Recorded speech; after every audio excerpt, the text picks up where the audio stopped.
आपको वो तस्वीरें दिखाते हैं जब प्रधानमंत्री नरेंद्र मोदी केदारनाथ धाम पहुंचे और वहां पर उन्होंने बकायदा पूजा अर्चना की। ये मंदिर के अंदर के उस वक्त की तस्वीर हम आपको दिखा रहे हैं। उत्तराखंड दौरे पर है प्रधानमंत्री 2 दिन के और छठी बार केदारनाथ धाम पहुंच रहे हैं और आस्था से भरपूर इस वक्त प्रधानमंत्री नरेंद्र मोदी नजर आ रहे हैं। अब कई आरके के कार्यक्रम हैं, रोपवे का शिलान्यास उनको करना है जिस पर नजरें टिकी हुई हैं, क्योंकि सोनप्रयाग से केदारनाथ के बीच के रोपवे है। पैदल रास्ता जो 18 किलोमीटर का था वो सफर अब 8 घंटे जो पहले आप करते थे अब वो 30 मिनट में आप तय कर पाएंगे और किलोमीटर भी 13 किलोमीटर हो जाता है। 12,000 करोड़ रुपए का खर्च इसमें आया है।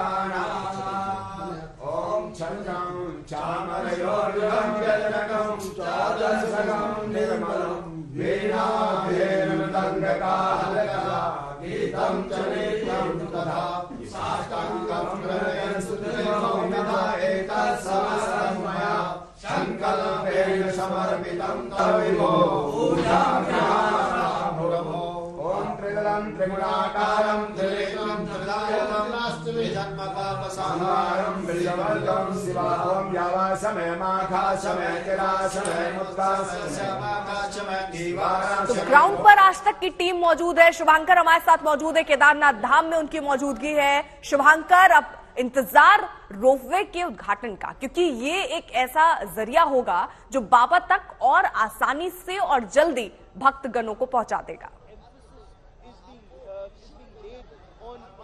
देखिए अर्पिता, शुरुआत से हमने कहा कि 2 बड़ी बातें हैं प्रधानमंत्री के ड्रीम प्रोजेक्ट को लेकर। पहली बात है कि यहाँ श्रद्धालुओं की संख्या जो है वो बढ़ा दी है, जिसका जिक्र आप कर रही हैं रोपवे के जरिए। और दूसरी बड़ी बात है सुरक्षा को लेकर, ताकि मंदिर प्रांगण को कभी नुकसान न पहुंचे, वो 2013 वाली आपदा याद ना आए। एक बार फिर हम आपको तस्वीरें दिखाते हैं कि प्रधानमंत्री ने अपने ड्रीम प्रोजेक्ट में इन तमाम चीजों का मुआयना कर लिया है। और एक खास बात हम आपको बता दें कि यहाँ पर 2 नदियां हैं, मंदाकिनी और सरस्वती।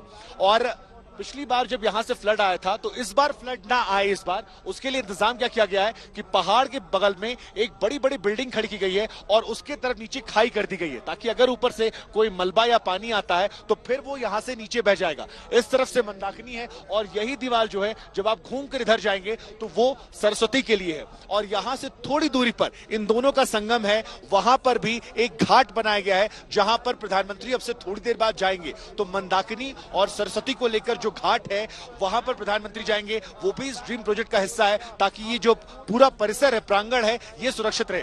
अब आपने एक जिक्र किया था अर्पिता कि 2013 में जब आपदा आई थी तब इस मंदिर को नुकसान नहीं पहुंचा था, इस प्रांगण को। उसकी वजह है इस मंदिर प्रांगण के पीछे मौजूद भीमशिला, एक बड़ी सी शिला है और उसके बारे में ये कहा जाता है कि वही वो भीमशिला है जिसकी वजह से जो मलबा आया, जो फ्लड आया, वो मंदिर को नुकसान नहीं पहुंचा पाया। लोग जब यहाँ आते हैं तो वहां भी पूजा पाठ करने जाते हैं। एक और चीज दर्शकों के लिए दिलचस्प दिखा दे, हालांकि वो इस साल इतनी अहमियत नहीं रखती है। वहां ऊपर देखिए वो प्रधानमंत्री की गुफा है, जहां पर प्रधानमंत्री ने कुछ वर्ष पहले जब प्रधानमंत्री गए थे तो वहां पर थोड़ी देर वो रहे थे, ध्यान लगाया था।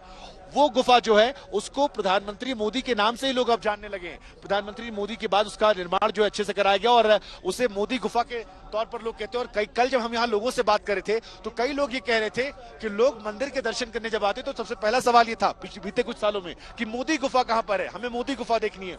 और यहाँ से उतनी दूरी तय करने के बाद लोग वहां पर जाते थे, उस गुफा में जाकर तस्वीरें खिंचवाते थे, ध्यान लगाते थे और वहां से लौटते थे। लेकिन फिलहाल प्रधानमंत्री जो है अपने विशेष वाहन, जो यहाँ फौज का वाहन है, उसके जरिए नीचे आ चुके हैं। एक और खास बात जो आपको बताना चाहेंगे, जो लोगों ने शायद नोटिस कम की हो, वो ये है कि प्रधानमंत्री ने जो आज परिधान धारण किया है उसमें स्वास्तिक बना हुआ है। और यही वजह है कि प्रधानमंत्री जब यहाँ पर थे, जब केदारनाथ की तरफ उन्होंने मुंह करके प्रणाम किया तो उनके पीछे स्वास्तिक बना हुआ था। और स्वास्तिक के हिंदू धर्म में मान्यता जो है वो आप सभी जानते हैं। तो अब धीरे धीरे जो परियोजनाएं हैं वो आगे बढ़ रही हैं।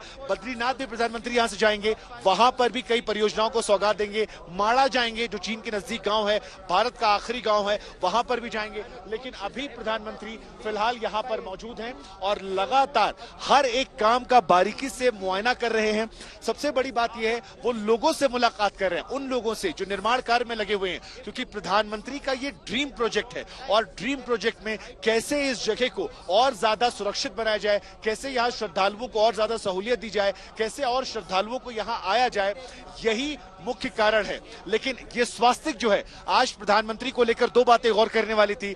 एक, वो ड्रेस जो हिमाचल की महिलाओं ने दी थी, जिसको प्रधानमंत्री ने वायदा किया था, और उसके पीछे बना वो स्वास्तिक जो हिंदू धर्म में एक बहुत ही अच्छा प्रतीक है और एक सकारात्मक मैसेज जो है वो सनातन परंपरा को लेकर प्रधानमंत्री दे रहे हैं।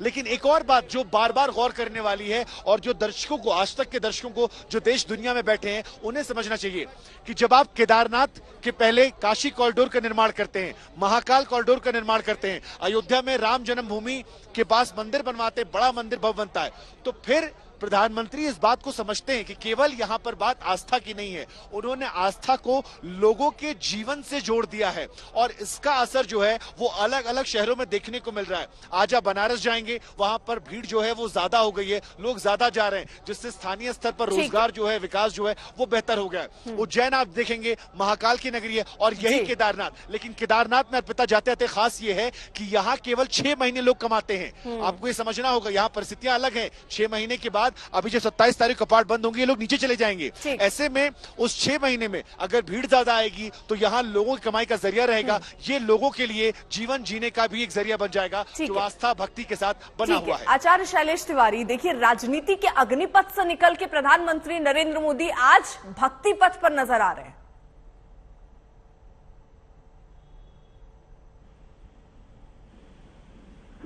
शिव महापुराण में कहा गया है कि सौराष्ट्रे सोमनाथम च श्रीशैले मल्लिकार्जुनम उज्जैन्याम महाकालम ओंकारम मल्लेश्वरम परल्याम बदनाथम च डाकिन्याम शंकरम सेतुवन सेतु रामेशम नागेशम दारुकावणे वाराणसाम च विशेषम त्रमकम गौतमी तटे हिमालय तु केदारम घुष्मितम च शिवालय एतानि ज्योतिर्लिंगानि सायं प्रातः पठन्तर सप्त जन्मम कृतम पाप अस्मरण विनश्यति। नरेंद्र मोदी जी ने भारत के 12 ज्योतिर्लिंगों का हर जगह पूजन किया है, अर्चन किया है, अभिषेक किया है, क्योंकि भगवान शिव के वरद पुत्र के रूप में नरेंद्र मोदी जी हैं। इस दुनिया के लिए, संसार के सनातनियों के लिए वरदान स्वरूप हैं। इसलिए मैं उनकी दीर्घ आयु के साथ साथ सनातन धर्म की इसी तरह ऐश्वर्य यश की वृद्धि हो, शंखनाद से फिर हम अपने बातों को शुभारंभ करते हैं।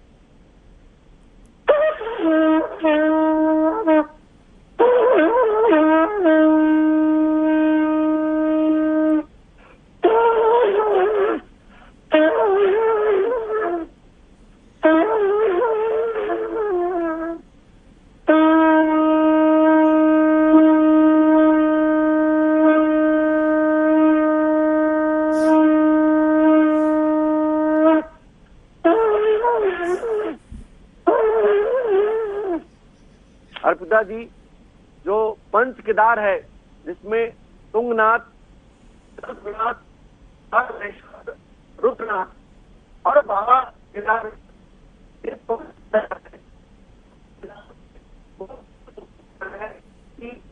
पंच केदार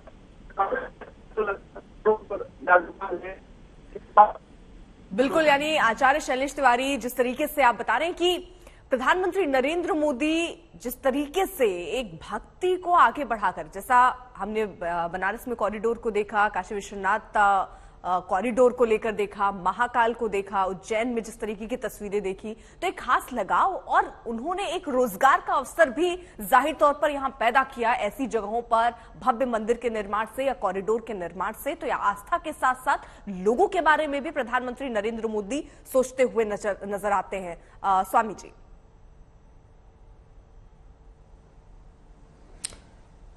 जी अर्पिता, मोदी जी का बहुत सर्वव्यापक, सर्वहितकारक, सभी को समेटकर चलने का जो एक आध्यात्मिक मार्ग है, जिसको कहते हैं सत्यम परम धीमहि, सत्य ही सब कुछ है, इस तरह से मोदी जी जो पहल कर रहे हैं, मैं आपको बताऊं, प्रकृति के लिए, जनमानस के लिए जो इस समय भयावह वातावरण चल रहा है, जिस तरह से आपस में लोगों की वैमनस्यता आ रही है, ऐसे पर्वों पर मोदी जी जिस तरह से सैनिकों के बीच में जाकर के उनका उत्साह बढ़ाते हैं, आध्यात्मिक लोगों को अपने पथ से, अपने आचरण से कहते हैं कि आप घृणा पैदा मत करो, लोगों में सद्भाव पैदा करो, उनमें प्रेम पैदा करो। इस तरह का भाव पैदा करने वाले हमारे यशस्वी प्रधानमंत्री नरेंद्र मोदी जी निश्चित है इस देश के कण कण से, जन जन से और सबकी भावनाओं से जुड़े हुए हैं। वो केवल एकांगी प्रधानमंत्री नहीं है कि किसी एक के प्रधानमंत्री हों। तो ऐसी एकात्मता की बुद्धि को जो आदि गुरु शंकराचार्य में थी, इसलिए ऐसा प्रधानमंत्री जो 70 साल में जिन्होंने आदि गुरु शंकराचार्य की समाधि को प्रधानमंत्री नरेंद्र मोदी उत्तराखंड में है, बाबा केदार के धाम में है, दर्शन पूजन करते हुए, और उसके बाद जब वहां पहुंचे हैं तो खाली हाथ नहीं, सौगातों के साथ 3400 करोड़ की सौगात वहां के लोगों के लिए।